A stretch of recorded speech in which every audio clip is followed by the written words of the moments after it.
What's going on, guys? This is Rob, and if you're enjoying the content here on my channel, then make sure you hit the like button and make sure you hit subscribe so you can help decide what direction the content on my channel goes in the foreseeable future.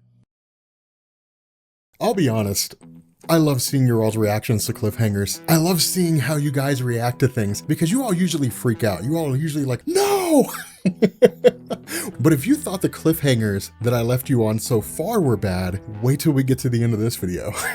Because this cliffhanger is nuts. So here's the deal. If you're just now joining us with Secret Empire, there have been a couple of things that have happened so far. The long and short of this is that the cosmic cube that was used to basically alter Steve Rogers' memories to make him into a Hydra agent, to basically alter his past, the fragments have been redistributed and just split throughout the rest of the world, and no one really knows exactly where they are. At this point, it is Tony Stark's Rebel team and Captain America's Hydra team trying to track down these fragments. Now, of course, they have different motivations as to why. Captain America wants to track down the fragments and basically restore the cosmic cube so he can alter all of reality and basically recreate the universe in the image of Hydra. Tony Stark wants to go through and use the cosmic cube to basically fix everything and undo Hydra's rule. So it's pretty simple in terms of how it unfolds. But what we end up doing here is we again pick up with the vanishing point. Now remember, the vanishing point is a story that we don't know anything about. We have no idea what this is. All we know is that it's just some place that we just picked up with at some point along the line. But what threw everybody off is that where the entire run of All New, All Different Marvel basically told us that Steve Rogers, Captain America, as we traditionally think of him, had his history altered to make him a Hydra agent, the vanishing point gave us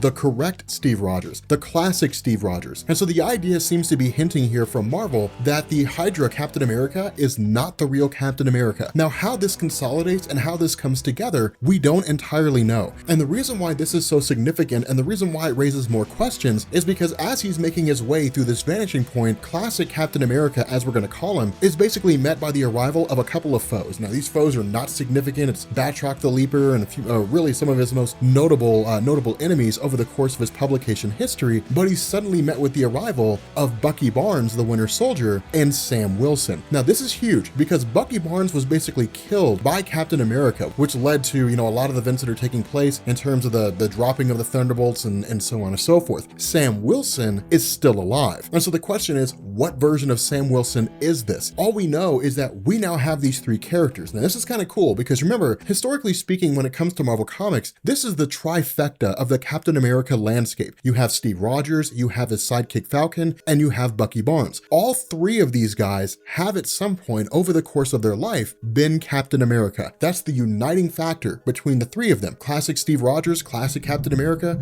was Captain America for years and years and years, and it's thundering outside. Of course, Sam Wilson was Captain America in All New, All Different Marvel, and Bucky Barnes became Captain America following the death of Steve Rogers after Civil War was over, the first Civil War event. So all these guys have been Captain America somewhere over the course of their life. Now, at this point, we switch over to Natasha Romanoff. Now, this is not a great big huge thing. This is Black Widow. It's a small little segment here, but this is basically the idea that, remember, Black Widow is a tried and true assassin, spy, whatever you want to call her. She's a jack of all trades and probably one of the most dangerous people in existence. The issue here is that the Champions team, the team of teenage superheroes who broke away from the traditional Avengers before Secret Empire started, basically joined forces with Natasha Romanoff for the purpose of learning how to become as good as she is. The issue with this is they got into it not knowing what they were getting into. Natasha Romanoff does not play with any kind of interrogation or anything like that. If you have information she needs and you're a bad guy, she will torture you or she will kill you. She will do whatever she has to do in order to get that info. The Champions are not really used to that. Remember, the charter of the Champions was instigated under the idea that they basically wanted to help people, where the Avengers showed up into cities and the Avengers fought bad guys and then just walked away and said, well, the government will clean it up. The Champions idea was we have to fight the bad guys, but then we also have to make sure that people are able to get back up on their feet if their homes were destroyed or something along those lines. And so they basically wanted to fulfill the entire role. Now, what this does is it basically begins to pick up after the events of our last video, when we had Captain America's team and Tony Stark's team trying to track down the fragments of the cosmic cube. And this ultimately leads them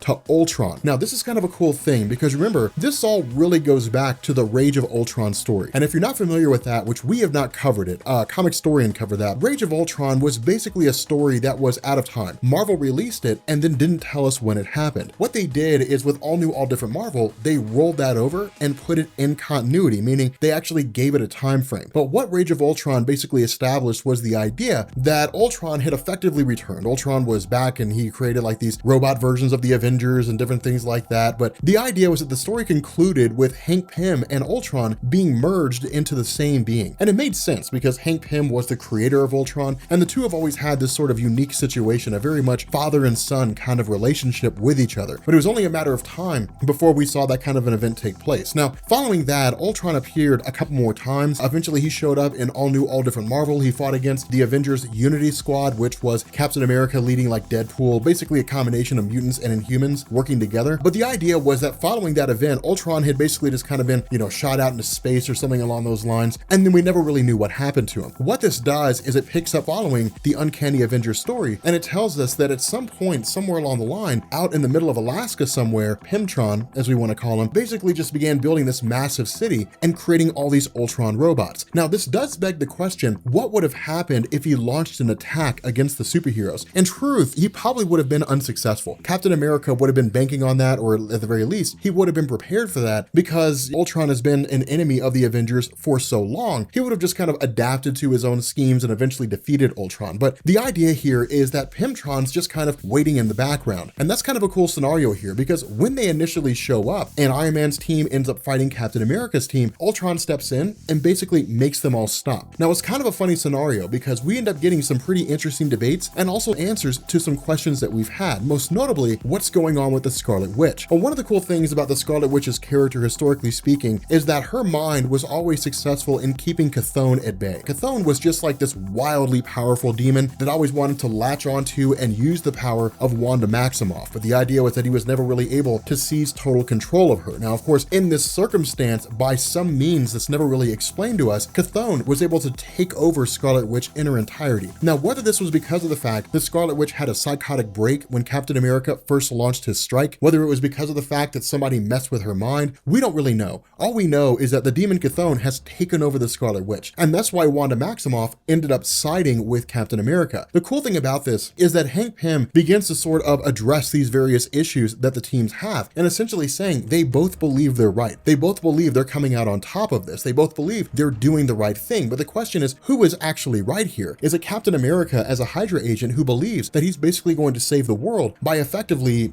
eradicating all the superheroes in existence, and if it goes on long enough, Hydra Captain America will basically be ruling a cinder. But at the same time, the superheroes really kind of brought this on themselves. And that's the point that Hank Pym makes. He says, look, you guys have been fighting forever. You guys have been fighting for so long. The infighting, it's always been there. It's always been a thing. The only difference here is that enemies came fast and loose. And so you always had time to basically put your differences aside and focus on those bad guys. But now you didn't have that opportunity. Now, one of the guys shows up and basically proclaims themselves as being a villain, and all your chickens are coming home to roost. Now, the other cool thing about this is that Tony Stark begins to goad Hank Pym. And this really hits to the nature of his character, because what he basically ends up saying here is that Hank Pym suffers from this constant inferiority complex, and he always did. That was the nature of his character. He stood alongside titans of the industry like Tony Stark and his Iron Man armor. You had Thor, who was basically a god. You had the Incredible Hulk, who was a man among gods. Captain America, who everybody looked up to. There were always these superheroes that everybody idolized or had some insane amount of power for whatever reason. And then you had Hank Pym, who could shrink or grow. And that was it. Because of that, it always instilled this inferiority complex. This combined with the fact that Hank Pym created Ultron and the fact that Hank Pym hit his wife, Tony Stark begins bringing all of these up, which in turn leads Hank Pym to basically lash out. Now, of course, in this moment, this basically allows a sort of Ultron and Hank Pym personalities to negotiate, for lack of a better word, which allows Hank Pym to essentially retake his mantle to kind of get back to being normal, more or less. But what ends up happening here is that when he sends everybody along their way, and when he ends up speaking with Captain America, one of the cool things that happens here is he addresses the nature of the end result of what will happen. Remember, with the character of Ultron, while Captain America could likely defeat him, it would be a long and arduous journey. And even then, I may very well have been kind of overshooting it a little bit when I say that Captain America could defeat Ultron, because that brings into the question, well, what happened in the Age of Ultron event? So with regards to Captain America and with regards to Ultron, what he basically says is, even if the Ultron personality wanted to conquer everything, it wouldn't behoove him to do that. It would actually make the most sense to let them destroy each other. This is really cool because what this does is it hits home at a quote that came from a movie called The Sum of All Fears, when it had this guy who was basically a Nazi and he was trying to find a way to take out the United States and Russia. And And one of the things that he said was that Adolf Hitler was stupid. Back during the events of World War II, he said, you don't fight the United States and Russia. That's crazy. That's suicide. What you do is you get the United States and Russia to fight each other and destroy each other. And that's the beauty of Ultron's ultimate goal here. Why fight Captain America and Tony Stark at the same time? Why fight their enemies at the same time? They're going to fight until they're all dead. So why not just let them kill each other and then conquer what's left? Napoleon Bonaparte did the exact same thing. I mean, historically speaking, when it comes to any successful conqueror, dictator, emperor, whatever the case may be, they all practice some pretty key themes that are for the most part unique. Napoleon Bonaparte would go into countries, start civil wars, wait until their countries were at their weakest, and then conquer them. That's how he expanded his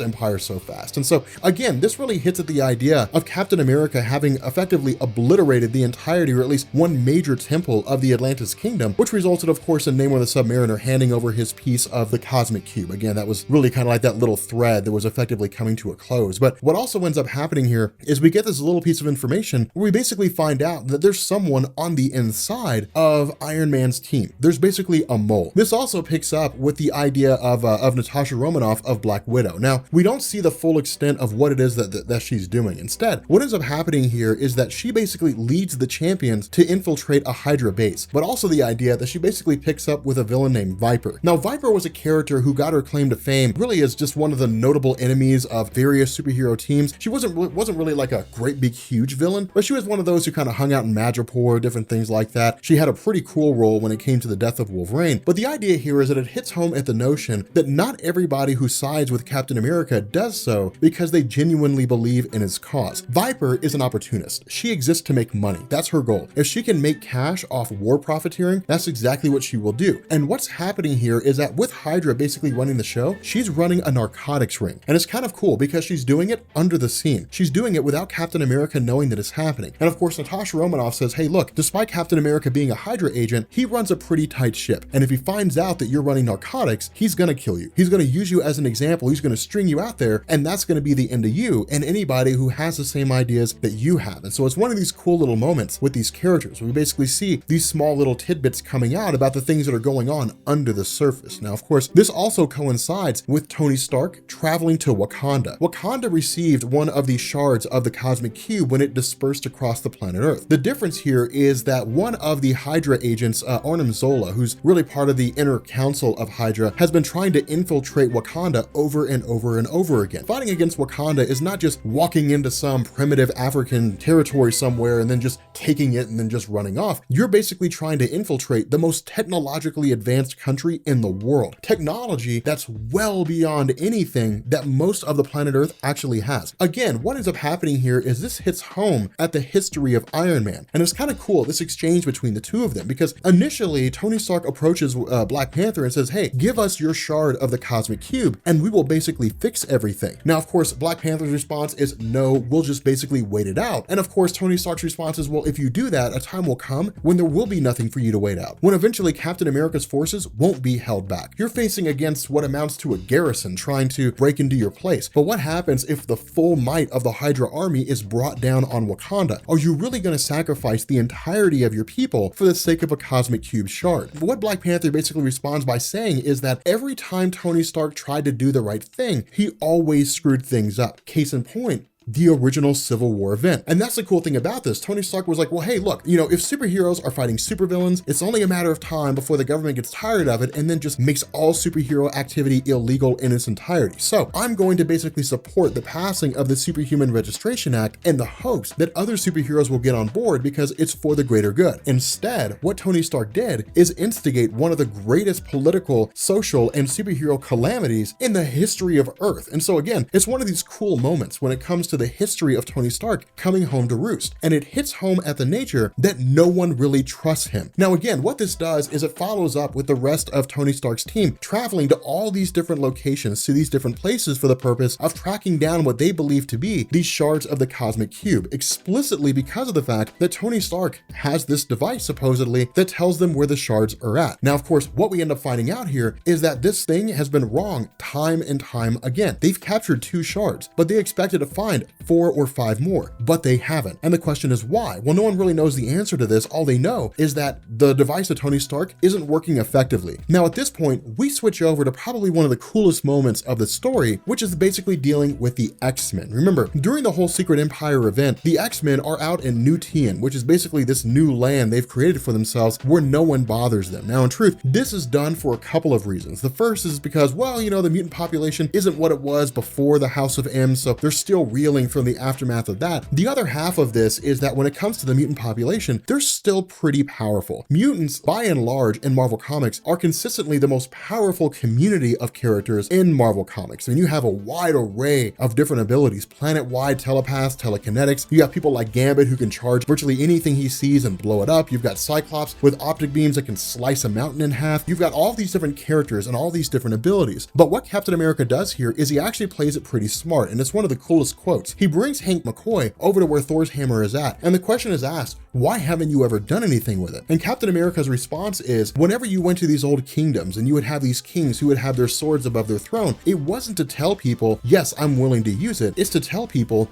they did use it, and they used it to gain their empire. And that's basically what Captain America does. It's an intimidation technique. He basically brings Hank McCoy over to the hammer of Thor and says, hey, look, I'm just a man, but with the power of Thor, I can bring New Tian to its knees. I can literally destroy everything that you guys love and that you guys care about. And sure, some of you guys might take me out, but in doing so, and along the way, I will crush what little hope you have left for restoring the mutant population to what it used to be. Just something to think about if you decide you don't want to hand that shard of the cosmic cube over to me. That's one of the cool things about this. It's manipulative, cunning. And when the question is asked why it is that Odin's son even sided with Captain America in the first place, what Odin's son does, or at least what we get, is this cool explanation. Odin's son pays his allegiance to the hammer of Thor. He does not, hold any allegiance to Captain America. But the idea is that Captain America was worthy of lifting the hammer. And so because of that, Odin's son effectively looks at this and says, if Captain America is able to wield the hammer finds him worthy. If the hammer finds him worthy, then who am I, as unworthy Odin's son, to stand in his way? Now this is cool because what this does is it seeds doubt in the mind of Odin's son. It seeds doubt in the mind of the fact that he actually believes that what Captain America is doing is right. Now this is really, really important here. And the reason why is because remember, Jane Foster is out in some other dimension somewhere. It would not be that far beyond the realm of possibility that suddenly Odin's son gets back his ability to wield the hammer and with the power of Thor rains hellfire down on Hydra. And the reason why I say that, the reason why I say that kind of crazy, impossible scenario could be there is because when we switch back over to Iron Man and we switch back over to the conversations that he's having with these other members of his own team, when the question's asked, why isn't your device working? The response that's given is, it never worked. It was never designed to work. What the superheroes needed was hope. They needed to believe that the thing would actually work. And so what he did is he basically analyzed and used what little information they got from Rick Jones at the beginning of the Secret Empire story, when Rick Jones said, well, here's the best intel we have on where the shards may be, and basically began to kind of go through all these swerves and all these turns to make it look like the box was leading them to where it was that they were supposed to go, only for it to be revealed that's not the case. Not only that, we actually end up finding out that the person on the inside, at least it seems to be the person on the inside, is Mockingbird. That Mockingbird is the Hydra agent spying on Tony Stark's team. So again, this is huge because what it means is that there are folks all over the place. There are people siding with all manner of individuals against Tony Stark. And what ends up happening is that in this last little bit of a strike, they basically begin to assault the fortress of the rebels. What last little vestige of hope they have left is rapidly beginning to vanish in smoke. And so what we do as we get to this last little bit of a cliffhanger is we join with Captain America, Bucky Barnes, and Sam Wilson. As they're making their way again through this vanishing point without us knowing what it really is, they're basically set upon by various traps that have been set by some unknown man, only for us to find out that these traps that have been set have been placed there by the Red Skull, who has every intention of basically continuing its campaign to kill Captain America. But the true beauty of this story, the true little cliffhanger here, is that Captain America begins to have this conversation again with Arnim Zola. And what they basically reveal here is that this massive shield,